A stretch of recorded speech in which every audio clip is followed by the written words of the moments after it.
Good evening, ladies and gentlemen. This is another episode of The H, an honest conversation about health, hemp, and happiness. I am here. My name is Brandon Croucher, CEO of Delight Cafe. I have Joe, that's Mr. Fuck Joe, over in the corner there. Joe, you want to explain why you're F Joe for everybody, since I always explain it? Because Brandon's a really mean, hurtful person. Makes me put that on there. No, I am F Joe because when I was making Brandon better his physical and mental wellness in regards to physical activity and just making it better himself, whenever he'd get angry and be upset, he'd go, fuck Joe, meaning me, because I was the one doing it. So it became a positive thing in all reality to when really he knew it was on his end, he needed to be better, but he would use my name because probably felt much better to say. So therefore, fuck Joe is born out of Oreos. So it's born out of Oreos, which are vegan, but it is a very big thing that where I come from, of just being able to enjoy them, and I love Oreos. And he says I'm not allowed them, so Joe. So tonight, Joe and I are going to be interviewing a really special guest, Miss Melissa Doman. And if I said her last name wrong, I apologize right there. She's smiling, so I think I did it right. So this is going to be a fun one. I have to be honest, Joe and I were looking at all of her stuff. Melissa is a sleep specialist for kids with special needs. So moms, make sure you reshare this, hit that watch party button on Facebook, hit the share button and subscribe on YouTube. But here's what happens. This is Melissa is a sleep specialist for kids with special needs, including those diagnosed with ADD, ADHD, Autism, ASD, Trisomy 21, Down syndrome, Cerebral Palsy. Shut up, Joe. And developmental. I couldn't hold it on that one. Trisomy. I wouldn't do any better, and that's why I laughed, because I know I'd struggle right along with you. I appreciate that. But Melissa understands how tough it is for parents to navigate sleep for their child with special needs, and so often parents are trying things out of survival mode. She has the zeal to work with tired, overwhelmed special needs parents and have solutions to their families who have had it with sleepless nights, anxiety, and stress-filled days. Joe, do you ever lose sleep? Oh, I mean, I've struggled with sleep issues since I can remember. Really? So I used to be a foster dad, and I have to be honest, these kids having kids get to sleep a full night is essential. And I'm really glad that we have a guest like this to help parents to explain these things and be able to make sure that people get the best knowledge they can. So without further ado, I'm excited to announce Miss Melissa Doman.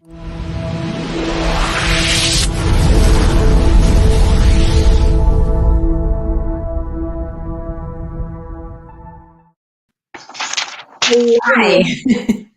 Thank you for joining us. Now, did I say your last name correctly? You said my last name correctly, and it's Trisomy 21. Thank you. Joe's laughing, and I'm sitting here going, okay, I was just thinking of Finding Nemo, and he's like, I wouldn't do any better. You just happen to be the one reading it live out loud. You're welcome.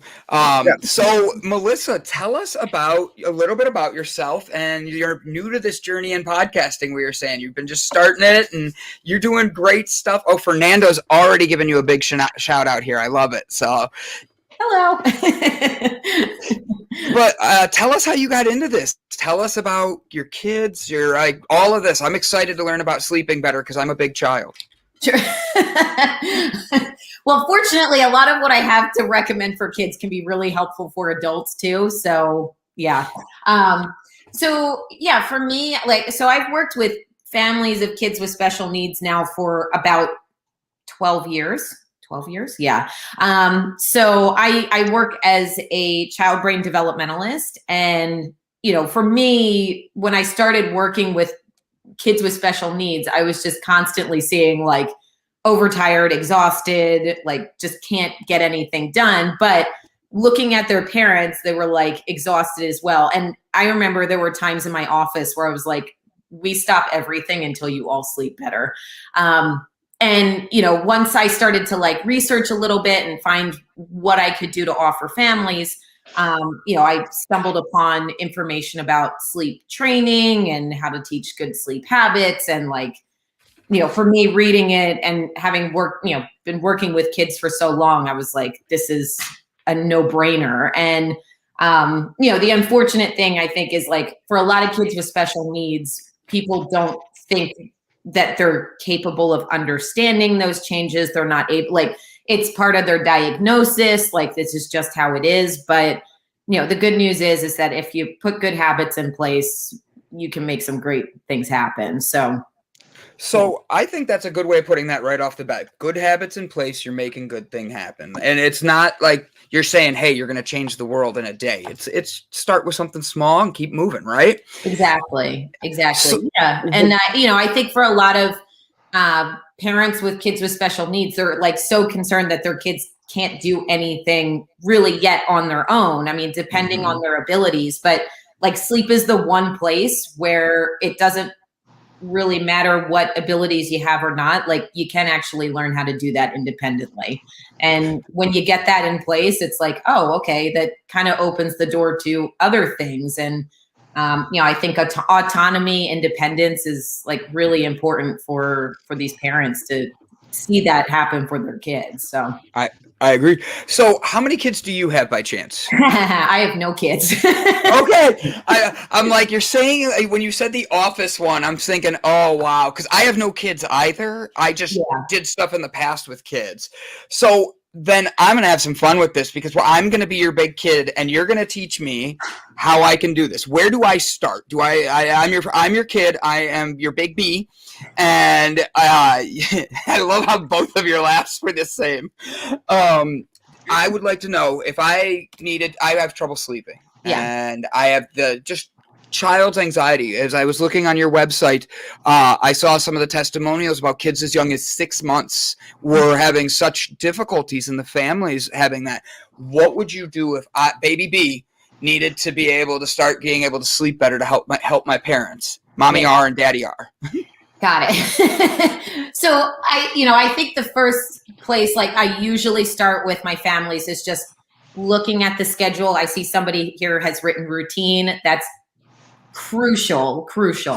And some of the other things I would start looking at, depending on what your age is in this scenario here, Brandon. We would talk about like physical activity. We talk about screen time. Like sometimes just going through those things with a fine-tooth comb can take parents like 50% of the way there.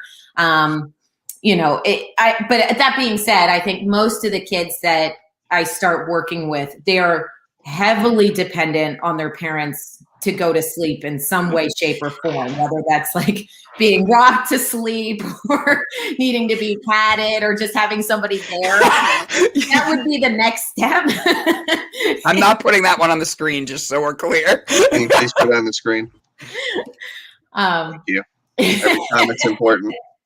Every comment. So I'm gonna skip that joke by Joe. But so you said screen time in that. If baby B is only going to be, let's say, 3 years old, because that's pretty young, and like the 6-month-old one, I kind of look at that as like, I'm 6 months old. That's going to be a normal 6-month-old. They're gonna cry no matter what. You're gonna lose sleep, but like, the goal is to get it to start getting used to it, or the baby used to this. And how would you recommend like screen time for a 3-year-old? What would be the adequate amount? And so the first steps are to first like just cut screens at least an hour before bedtime. And this goes for every age. Like, it does not matter if you're 3 or 33, like you got to cut it an hour beforehand, just because the blue light that comes from the screen is tricking your brain into thinking it's daytime. It's stopping the release of melatonin. And I've worked with kids where the only way they think they can go to sleep is watching things on YouTube, which is like a really bad situation. But also, depending on the age and depending on like a kid's sensory needs, I'll also put a cap of like an hour and a half in total throughout the day. And you can imagine, like with COVID and school being virtual, therapy being virtual, like kids are getting so much more screen time than they should be. But I've had kids where they get 30 minutes more than they should, and they're up for 4 hours in the middle of the night. So yeah. Have you noticed that maybe is a trend? Is that a trend that you've noticed statistically? Like if the parents give the kids maybe 30 minutes, just that small half-hour TV show that we all do. We go on a Netflix binge, I know it. But like you have that like 30-minute show that you're like, it's not going to hurt them. Have you noticed anything about like with your studies of this showing that they have actually, it does influence the sleep? Yeah, I would say probably if I was going to put a number on it, I'd probably say 85% of the time it really affects sleep. The other 15%, like it doesn't make that big of a difference. I mean, I know for me personally, I'm very sensitive to that blue light. My husband can watch something right up until bedtime and be fine. But, you know, for the most part, I think for the kids that I've worked with, the older kids, adults, like it's a game changer in the majority of cases. So, Joe, if you have a question, you know the rules. You got to just jump in with me. All right, well, I'm listening. This is a good one. What age? I see Brit Brat is putting some good comments here. She says her daughter didn't get to have any screen time until she was 10. Yeah. And then she's saying how like, yeah, she gets sent outside a lot. I totally take the tablet from her for weeks at a time. And then she says mean mom, which I completely disagree with. I think you're putting boundaries up in your kids growing up. So good, Mom. Thank you. But for this, what would be an age like my niece is 9. And I can tell you right now, I love my niece to death. She might even pop up in the comments because she's on YouTube a lot. And for real, she has popped up in my comments. Love you, Uncle B. So what is a good age for kids that you would recommend with screen time, especially because you're helping families with kids with special needs is what your specialty is, but this could be for anybody. Taking an hour out before you go to bed is huge. How many of us watch TV in bed? So I know that. So like with this, what would be a good age to start letting them have a little screen time, but nothing really before that would be a good idea? Yeah, it's a good question. I think like the AAP even has like strict guidelines on this. I think it's like before 3, basically no screen time at all. And then it's just like an hour up until about 10 years old. And then it kind of slowly increases from there. But, you know, for me, it's not just like the screen itself. It's like, what are you watching as well? I mean, I will have parents tell me like their kids are watching like crazy stuff on YouTube or playing these certain games that like actually it's the screen, yes, affecting things, but also it's like the content of what they're watching as well. Like that is something that kids might perseverate on, think about, and that could even affect sleep too. So, you know, I think with the amount of hours, I would still be saying like under 10 years old, still trying to keep it under 2 if possible. But, you know, I realize that it's a little easier said than done for sure. Oh yeah. What about diet though? Like I know for me, Joe took my Oreos away as we established early in the show. And for that's even though I claim they're vegan for everybody, which they are. They are. Thank you. You are my favorite guest for agreeing with me on that one like that so far. But with this, like diet plays a huge role in sleep as well. How do you talk to parents about what the kids should be eating? Like what should people be eating to be able to do that? Like get a good night's sleep, kid and adult. Mm-hmm. Well, I think for a lot of people, the idea of taking something out of the diet, it could just be like raining on your parade every single day. Like, so sometimes you have to start by just introducing foods that can help with sleep. And then you say, all right, maybe let's start scaling back a couple things here and there. So the first thing I start with my families is just, I'll give them a big long list of sleep healthy foods. So different vegetables, fruits, sources of protein that are really helpful for sleep. And then, you know, I'll recommend just trying to reduce certain foods after lunchtime. So foods that are high in sugar, like really high processed stuff, even some dairy and gluten if possible, just because you want to give the body ample time to like work it through and get it out of the system. Just because, again, I've seen enough kids where they get too much of that before bedtime and it throws their sleep off. You know, they'll wake up more frequently, have long wake ups in the middle of the night. So all of that, you know, before you start taking things away, though, you got to start putting some things in first, so you have a bigger roster of foods to work with. Absolutely. Question on this though is Britt Bratt, once again talking about her daughter, she says diet is where she sucks, and I have to be honest, that's where I suck. End of the day, like I like my TV before bed, just like anybody else. I like my Oreos next to the bed, just like anybody else. This is why Baby B is a fat kid, and I get it. But I love how Joe is like covering his face. He's like, "What have I taught Brandon?" Yeah. Nothing apparently. You know I'm playing. So with this, like you gave some good examples of food, and I saw on your YouTube channel you really actually did. You broke down good different foods. I'm gonna make sure I put this link under when this goes up for there, and that way people can follow you. But what would be some foods that, like tonight, I want to get a good night's sleep? What would you recommend I eat? And I can be the 38-year-old. I'm 37 for another couple weeks. 37-year-old that I am.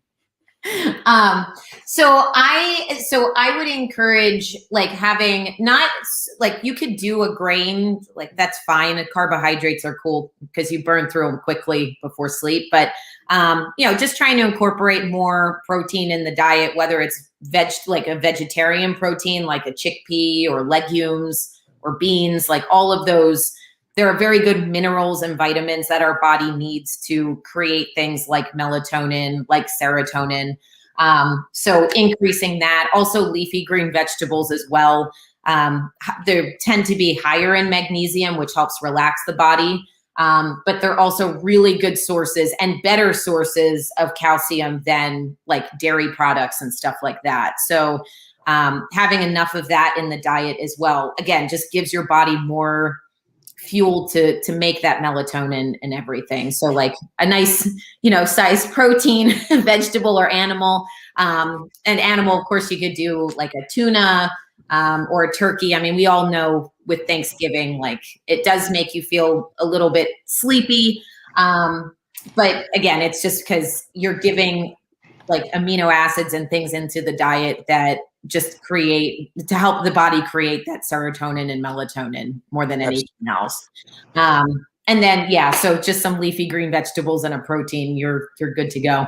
So if I take a protein shake, hold on, Joe, and I take a bunch of spinach, kale, blend it up in a blender with turkey coma. I see your comment there, Britt, picking on me like that.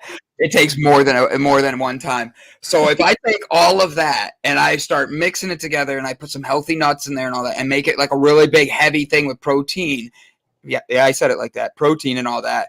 Is it going to coat my stomach where I'll fall asleep with a good full stomach to melt, like help? Like I've heard of that. Like you can have smoothies that are like fruit and veggies and stuff. And because it coats your stomach, it actually does help you fall asleep. And some of them are called fat burners. And I'm like, what? Yeah. I think like everybody's protein tolerance before bedtime is a little bit different though. Like I've had some adults that I've worked with where it's like they can't eat anything like that before bedtime, but just like some carbs and some vegetables and they're good. Other people, it doesn't affect them as much. So like it's probably a good place to start. And if there are no other changes you're making to your sleep and it's not you know, it's not helping you in any way, then okay, maybe you make some tweaks and adjustments and see, does that help things along? But protein can be kind of a tricky one because, like I said, everybody's tolerance of that before bedtime, it depends. Well, my question, Melissa, is I would assume you focus more on the casein protein in the food then for nighttime. And Brandon, just to refresh you on that, is like, you know, like your healthy nuts, your ESAs, like that stuff helps with sleep because it's a slow digesting protein and time release. So when you're like burning through your body as well, so that kind of like really helps for later at night. And it's normally, you know, the healthy nuts, peanut butter, almond butter, stuff of that material, that's going to be your healthy fats too. So that's not really a bad bedtime snack. And then you don't have to mix 10 things and need help with a smoothie anymore. So you said it's like Britt said and called me out. It takes more than a little bit of time. How would it actually? What would be some other things people could do, especially parents, that would be able to help them get their kids to fall asleep? Like, should I take them for a walk and make them do yard work? Something like. Sounds like child labor is what you're trying to do there. We said no screen Doing time. chores is not a bad thing. It's a good way to burn off some energy. Yeah, Brandon's trying to do it at 8 at night. Yeah, do some yard work in the dark after your walk. Right. I want to keep my kids in good shape, and that's why apparently that's why I don't have kids. But like so for real though, like with parents, especially parents with kids with special needs, because you can't have them go do yard work. How do you be able to actually go and connect with them to be able to have them get that good night's energy out, get the good eating in there, and then right before bed, do you just dunk them in the bath and hold them there till they fall asleep? I mean, what do you do? Well, you know, what I start off by recommending to parents is like just at least, and it sounds like almost nothing, but it can make a big difference. Like at least 4 times a week, getting out for like a 20 to 30 minute walk. If your kid's like older than 6, try and do it like closer to 30. But I mean, there have been multiple studies that have shown like even just walking 3 times a week for 30 minutes can greatly improve sleep quality. May not like extend hours of sleep, but quality of sleep, getting into that those deeper stages and staying there is more is easy to do. But with the population of kids that I work with, like you do have to be careful because there are some kids who are just go all day long, and adding more physical activity to that can actually everybody has a certain tolerance. And I've had kids where they get too much activity and again, their sleep can be off that night. So one of the things that I'll have parents actually track is how much physical activity did they get? And sometimes it can be down to the minute. Like if you go over this amount, that's it. Like it's too much, sleep was off, so let's reduce it, stuff like that. But I think for everybody, like we all benefit from getting outside, getting that light exposure. I mean, us being inside, sitting in front of computers is like the least natural thing for us as humans. And just that alone, I mean, can really greatly help to start resetting a circadian rhythm and, you know, a sleep schedule that's off.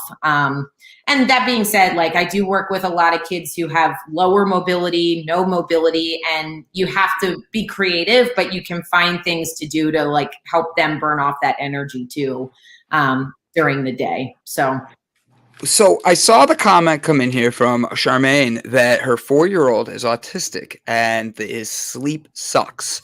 That is a really hard thing for parents, especially 4 years old is very young for this. What would be recommendations you would get to I know you don't know the parameters, and as we've discussed, there's many things from diet, activities to even screen time.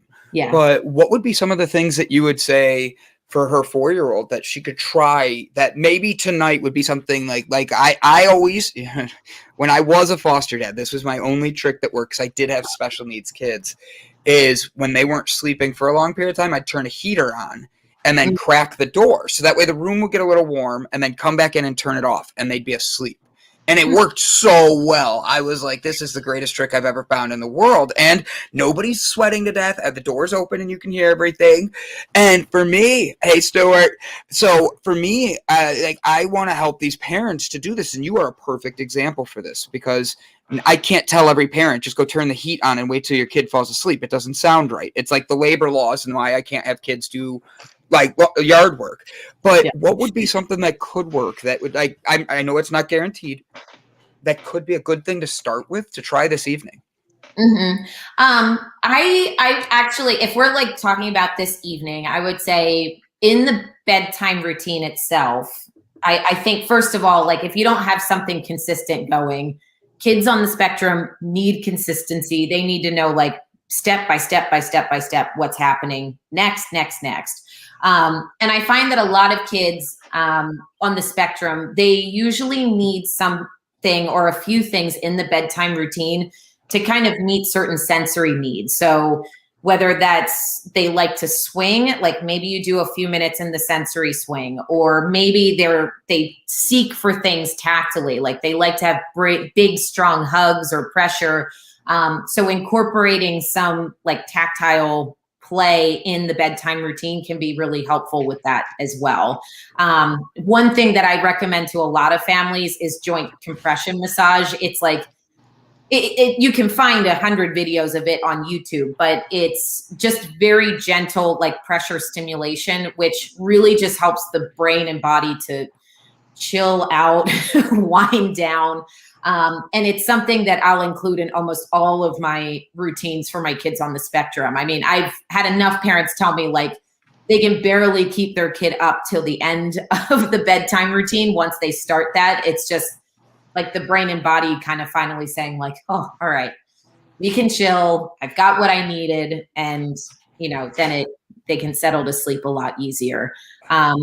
But yeah, I think like, if anything, just make sure that all needs are met during that bedtime routine, but that includes sensory stuff as well. No question. So Britt Brat is just on fire tonight. She says, make a schedule, put it on the fridge for it happens at what time. And the funny thing is, being the big child that I am, Joe just made me do this with my digital calendar.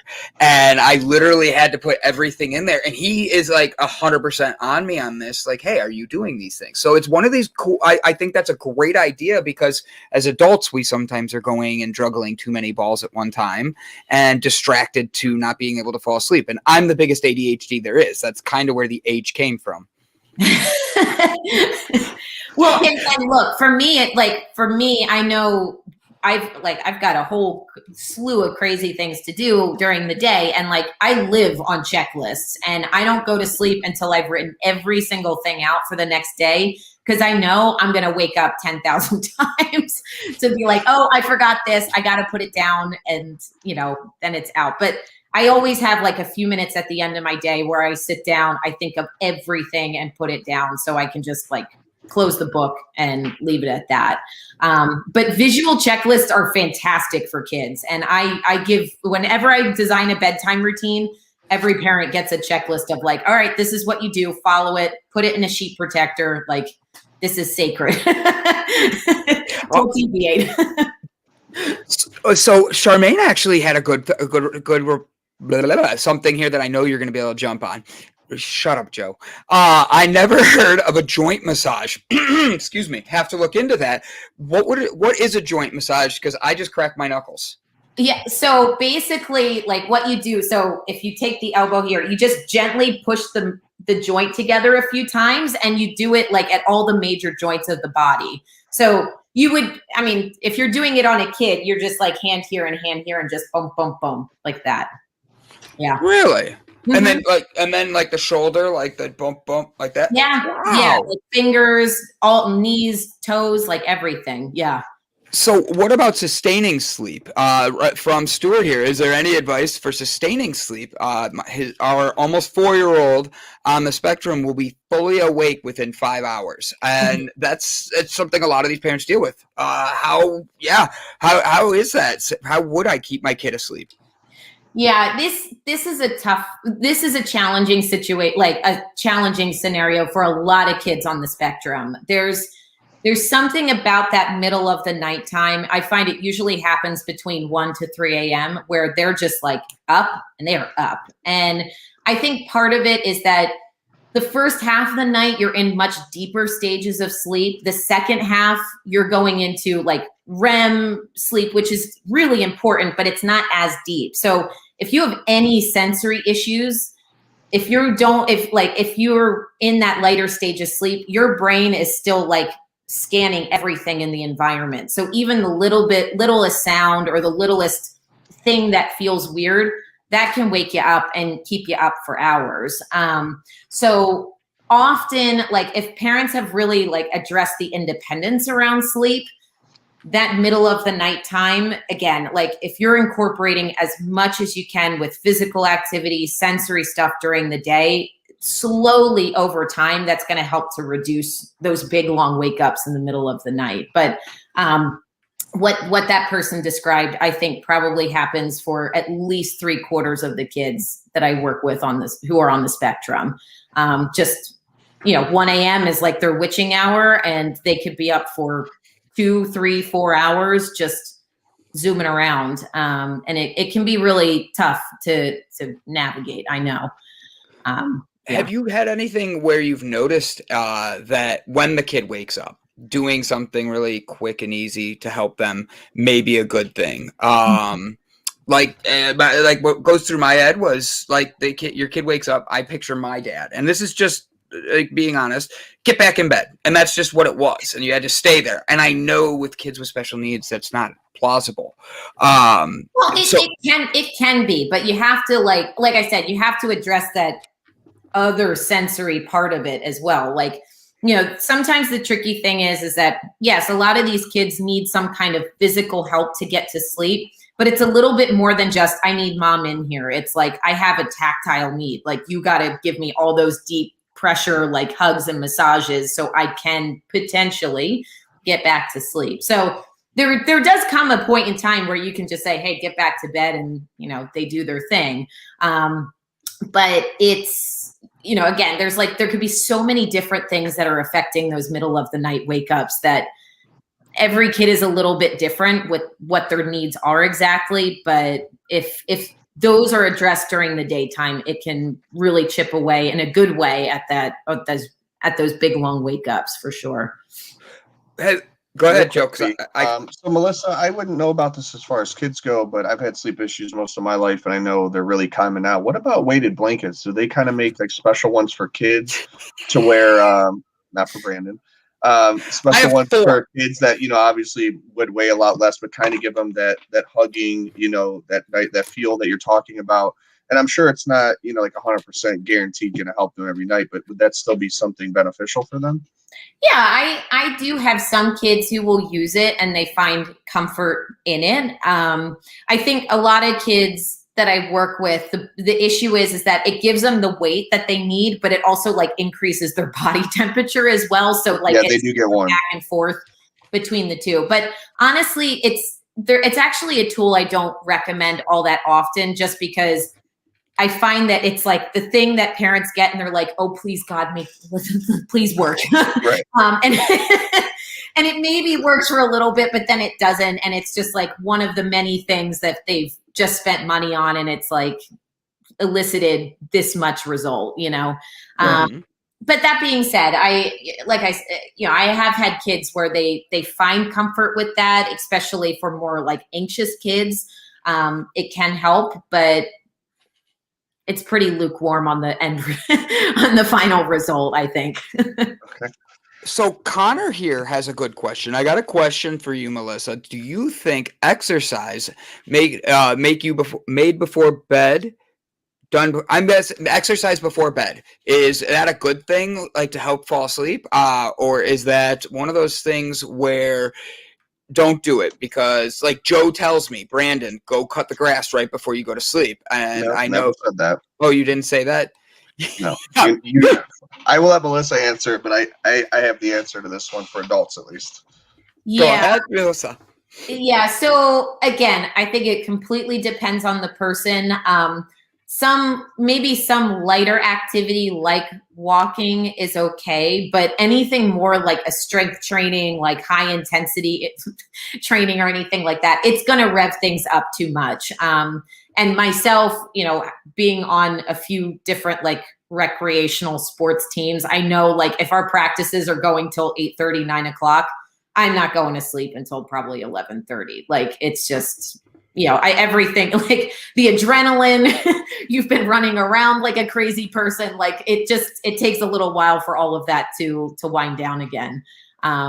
Yeah, but Joe, I know you. No, your answer is 100% correct, Melissa. I mean, and the reason is that it raises your endorphins. So if you do like an extreme workout from either sports, HIIT, heavy weightlifting, or even just maybe a couple mile jog where you're getting that heart rate down, you're not going to sleep anytime soon. And I used to work third shift and stuff, so I used to work out late at night. And there are supplements, like natural supplements out there on some of these websites where they actually designed a pill. I forget the name. It's like $8 for a month. And it's designed for people with weird work schedules that they take after their workout. And what it does is it doesn't take away the caffeine if you had a pre-workout or your endorphins. It just brings you back to normal and kind of takes away those jitters. But I noticed even taking that, and it did help, that I still was like, wide awake after an hour workout. So I would definitely advise getting your fitness, hardcore fitness, in the beginning, maybe dinner time, the latest, and then maybe some light activity. But I agree with Melissa 100%. So I'm going to go into my next question then. So how long is the average family take for a special needs sleep program? Like, what's the average time frame that it usually takes for you to help a family? Mm-hmm. I purposely work with families for about 3 weeks because that's usually the amount of time I need to kind of help things along. Now, that being said, there have been kids who are like in the first week, they got it and we're done. Great. Good on you. Other kids, it might take a little bit longer. I mean, I've had families where we've worked together for like 2-3 months just to see things out. And again, it's just, there's so many variables to it. And sometimes, like, even for me as a coach, it's like, hey, listen, we just have to do this for 2 weeks. You report back to me and let me know how it goes. But that's a lot of times with sleep, you got to give it time. And I think for the most part, parents, adults, kids, like, we just don't give it enough of a chance. And even for me, like, I have that need to like, oh, it's not going well, maybe we need to tweak and adjust. And I have to pull the reins in on myself and say, whoa, like, let's give it a week here. And often just waiting and doing it consistently, you get the results that you want. But it can at times be a little bit of a time investment, but for the most part, like I said, it's usually about 3 weeks or so, and we're in good shape at that point. That's all. That's actually a lot shorter than I thought you were going to say, because that's a big thing for. I know my sister has my niece, and she still has trouble from her own like issues, like she's ADD, ADHD, all that stuff, and she has still to this day can't sleep in her own bed. And my sister has a really hard time being able to help get that to the next level. And like I said, she's 9. So with parents that are dealing with things like this, and I say dealing is like, it sounded like I said it like a bad thing, but like for real, that's a very hard thing to handle for a lot of these parents. How do you be able to bring them to the point where they're able to have their kids sleep back in their bed, reassure the kid that they're going to be okay in their bed? How does that build up with that? Yeah, it's a great question. And I've worked with a lot of older kids like this, where 9, 11, 12, 16, like, they're still sharing a bed with their parents just because they don't feel secure or like confident in their abilities. So when you're working with, like, when I work with an older kid like this, you got to get them involved in the process. They need to know from the get-go, like, these are the changes that we're making.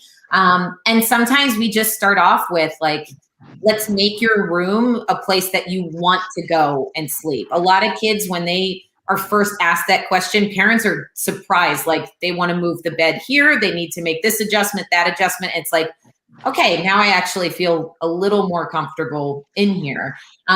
But when it comes to like encouraging that independence, you can't go to the next step until they feel confident and secure with what they've learned so far. Like, I think a lot of times the urge is with older kids to just move fast and just say, like, all right, come on, grow up, kid, let's do this. But if you, especially for my kids with ADD and ADHD, like, if you do that too quickly, it's going to backfire. So it's all a matter of, they feel a part of the process. They know the whys of what you're changing. And that alone just gives them more confidence. And at the end of it, they have confidence in an ability. They know they can do it. They know it's okay to be on your own and to do it on your own. And I think at that older age, I mean, most kids want to have that independence. They're craving it. So like, like I said before, once you get that door kicked open, like it opens up the possibilities for so much more.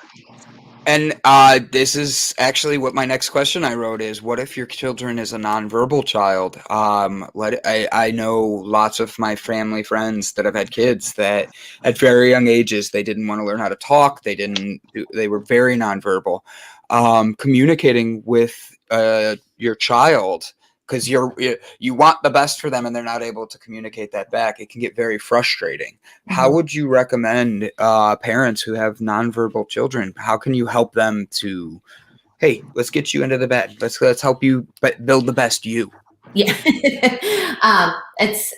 So I think the first place that we have to start is just because you're nonverbal doesn't mean you don't understand. And I think for all of us, we have that assumption of like, oh, if you can talk back to me, I have that feedback of you understand what I'm saying. So for a lot of nonverbal kids, because they don't have that, the assumption is, oh, they don't understand. But it's just not the case. And I think most families will ask me that when we start working together, who say like, my kid's nonverbal, I don't think they're going to get this.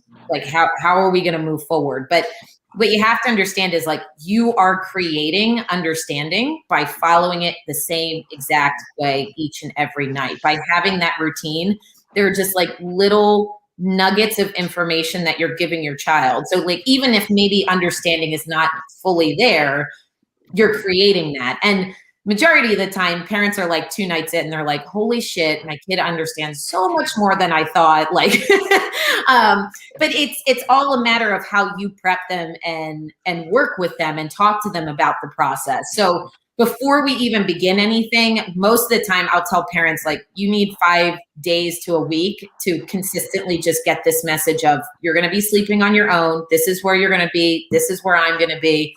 And if you prime them up in the right way, they're going to understand the changes that you're going to make with them. So, similar, I know we talked about it before, but I do visual checklists. There's a word, there's a picture that goes with each part of the bedtime routine.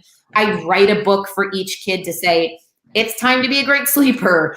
This is our bedtime routine. This is what's going to happen. If you get out of bed, this is what mom or dad are going to do.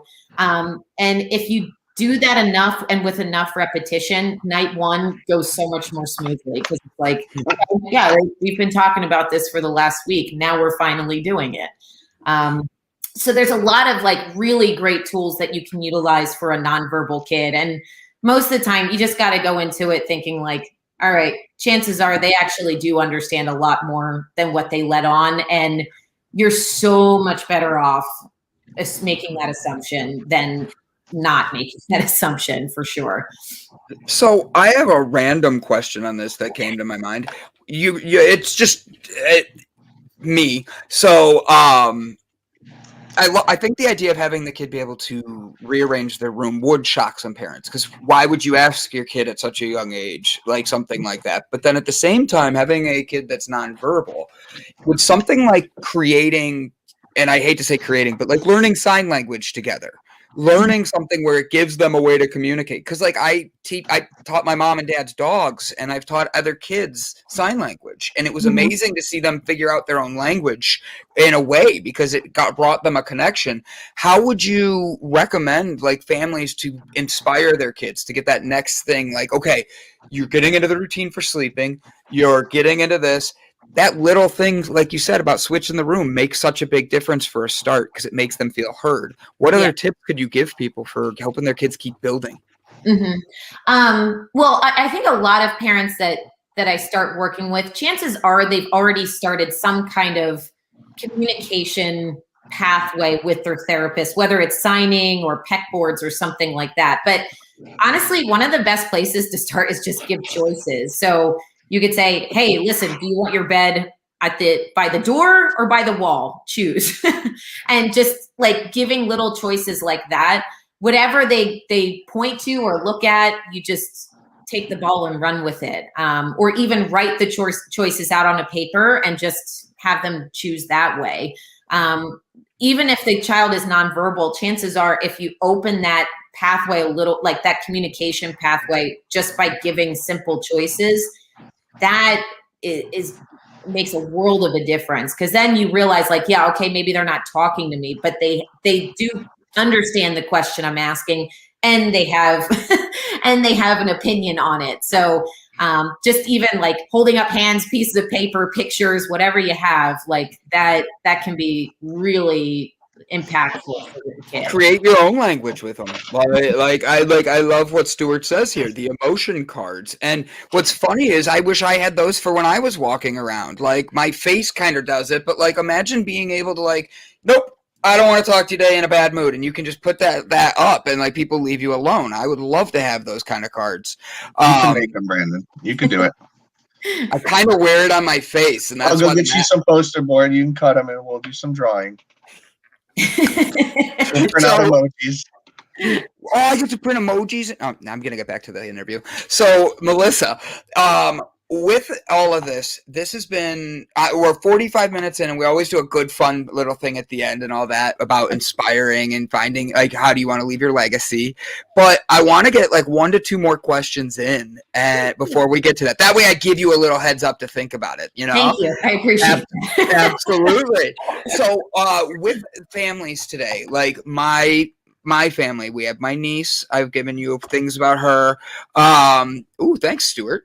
I'm gonna get my own emotion cards from Stuart. I'm excited for that. I'll walk around and use them. But with families of kids with special needs, and they're struggling with this, I know that my sister sometimes is just so exhausted at the end of the day that getting into that routine can get very difficult. Mm-hmm. But that routine is meant to be for both of you. And it's for everybody. What would be something that families of children with autism, they like to try to get into these things, but it gets really hard. But the little wins are amazing. I think that's great, Crystal. People are telling me I hate my audience at times. They love to pick on me. It's because of Joe. I let him pick on me the most. I love you all. But having an autistic I thought kid, it was funny. I laughed. You saw me laugh. It's not like I wasn't on camera. So having an autistic child, it's really hard, but you got to take the little wins and how amazing they are. How would you, I agree with that statement from Crystal, but how would you recommend this as people with kids from ADD to autism, be able to really set those boundaries for each other, to create those boundaries? Because like, I love the wall. I painted an entire wall in my house, chalkboard paint, just so I could keep organized. I really did as an adult in my garage. Joe's laughing because he's been there. He's seen it. Sure. It keeps me organized. It keeps me going. But what would you recommend? Like break down the walls. What would you say change to make something big happen to help families like say, this is what you're going to do to love your kid and love you? Mm-hmm. It's a good question. I think Crystal brought up a very good point of like, even the little wins are worth celebrating. And one thing that I recommend to a lot of my families, both with sleep and my other work, is just like, write down, even if it's just one thing to be grateful for, like whatever that little tiny win was, like put that down somewhere. So it's something that you can keep coming back to when, your kid has torn their room apart for the 6th time that day and you think you're going to like lose it, which I get it. Like I would completely probably lose it myself. But like, if you have those little things there with you to like start off your day, like, writing down, he said his first word this week. It doesn't matter. They could tear their room apart 100 times. Like they said their first word this week. So like there's something really important about like just keeping positive by like sharing and celebrating those little tiny wins or big wins when you have them. And if the whole day has been complete, like it has just gone completely to shit, like you just pick one routine. I'm sure like most parents of kids with special needs have probably 1,000 routines around their day. And if it's just not gone according to plan, you can't beat yourself up for it. You just pick the one routine that okay, I can, whatever my 100% is right now, I can put it towards that. And if you do that, like you're going to end off your day and at least in a better way than you thought you would. And you just go to bed knowing like tomorrow's another day. You just don't worry about what has happened. Don't worry about how things are going to happen, from now. You got to take it one day at a time. And I know that sounds like so cliche, but when you're really when you're consistent at just trying to stay in that mindset and that frame of mind, the ripple effects when it comes to those future days or how you look at things that happened 2 months ago, it's a game changer. Absolutely. I think it's funny. Brit Brat wrote she wants a dry erase wall. Just so you know, that was the other half of the other wall. It was supposed to be painted dry erase wall paint, but that's a lot more expensive. Mine are all boards like this. I've got this one here. I've got one over there. I've got one downstairs in the kitchen.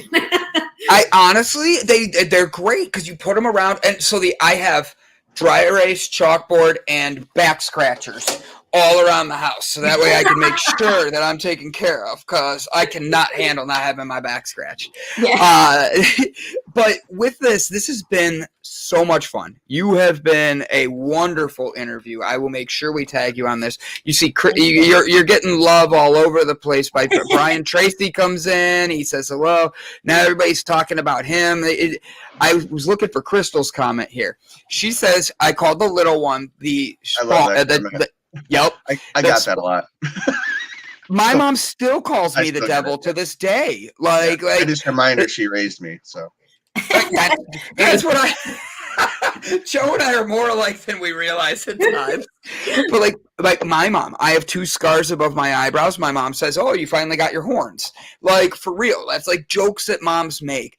But at the end of the day, this is a very serious topic that a lot of parents struggle with, and you're doing some great work. And I actually think that if this is just me throwing a suggestion out there for everybody, but if you're going to be trying to find the positive at the end of the night, maybe add that dry erase board or the chalkboard or something there, and find something to be grateful for. And even if the day went to shit and you want to blame somebody, you have Joe right there to say, fuck Joe.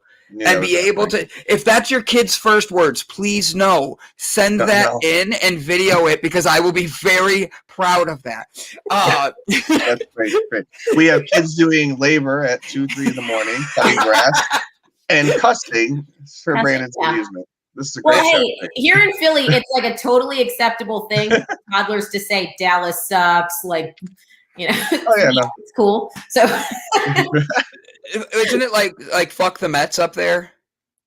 Yeah, a little bit. That's what I was like. I like Philly because I've been there a few times. Yeah. I have a very unique question. Have you run up the stairs and done the Rocky since you live in Philadelphia? I have actually done this a couple of times.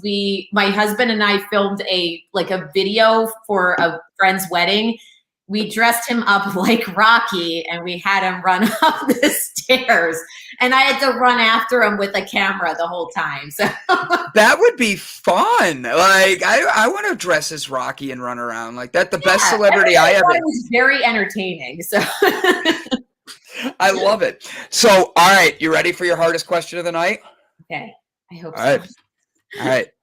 So every episode we end with, how do you want to leave your impact on the world? And Melissa, I have to let you know I'm very grateful for you being on the show, because you are leaving an impact on this world that is awesome. Helping families with this is very tough subject, and I know you're dealing with, when you start, there's a lot of anxiety, a lot of emotion, a lot of pain for the kids and the parents, and you're helping with healing. So thank you for what you're doing. And guys, make sure to share so that this can help more families, because there's a lot of families out there.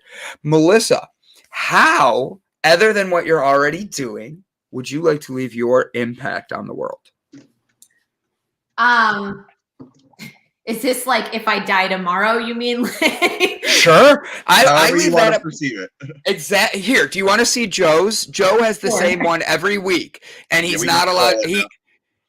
Okay. All right. Got it. And his is simple. I can do one, and then you can do one, and that way I'll give you a minute to think. Will that help? All right. That would be good. Yeah. You got it. So, guys, thank you for tuning in. This was another episode of The H, an honest conversation about health. I see her looking. I'm going to do this to help you out. An honest conversation about health, hemp, and happiness. And I want to thank Melissa for real for coming on. Guys, if you have a friend, if you have a family member, if you have anybody that does have a kid that they're struggling, they want to be able to help their kids, do us a favor, hit the share button and give us to them. Let them know that you love them. That little thing can be a huge impact on a family member's life. I know that the minute I'm done with this, when I post it, I'm putting it on my sister's wall. And the best part is I know she doesn't check Facebook much, so it's going to be there for a little bit, but that's okay. All her friends will see it. And I just want you guys to know that I'm really grateful you're here. Joe, I love you as a brother, even though. Why am I muted? All the sound's going. Huh. Is that better, Joe? Yeah, sorry, all the sound was going for some reason. You're good. All right, Melissa, you're up. What do you want to do? How do you want to leave your impact on the world?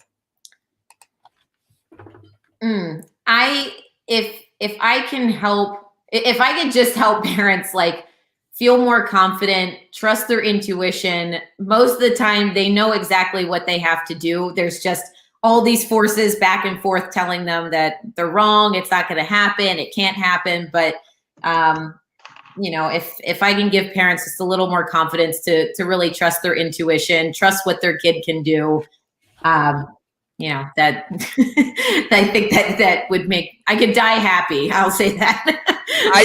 I love it. I love it. I didn't mean to add to stream. There we go. Too many buttons back here. Yes, Crystal, you're more than welcome to share this with the Worldwide Autism page. Thank you. We would be honored for that. And guys, this is the H, an honest conversation about health, hemp, and happiness. That's my parents' dogs. I apologize. But guys, I really want you to know this is a very good episode. That for me, I was so excited to have you on, Melissa. I'm sharing your link to your website right now on all platforms. Thank you. Absolutely, guys, give her website. This has been a real pleasure and nice, like chilled out, relaxed, which I really appreciated. But thank you so much for having me, and thanks to everybody who is sharing this information. I think it's so important for parents to know what they can do, even if it's not working with me, as long as they feel empowered with this information, that's all that matters. Absolutely. I love it. Thank you again, Melissa. It was a pleasure to have you. And I got to learn a lot on a subject I didn't know a lot about. So I always enjoy that. So thank you very much for that. Thank you. Thank you so much, guys. And all your social media, I just want to point out really quick. I'll make this a quick one just so you can smile and see this. So all of your social media is in the top right of your webpage. So you can click, like, follow, share as well. Do Melissa a favor, guys. Show her some love and support and get out there and get this going for her, because families need it, and we all need some more help in this life, because with a little bit of calm, a little bit of balance, we can all have a great and delightful life. All right, guys, thank you for tuning in. I'm Brandon. Fuck Joe. Wrong way. Fuck Joe. And then I got it right on the important one earlier. And Melissa, thank you very much again. Have a great one, guys.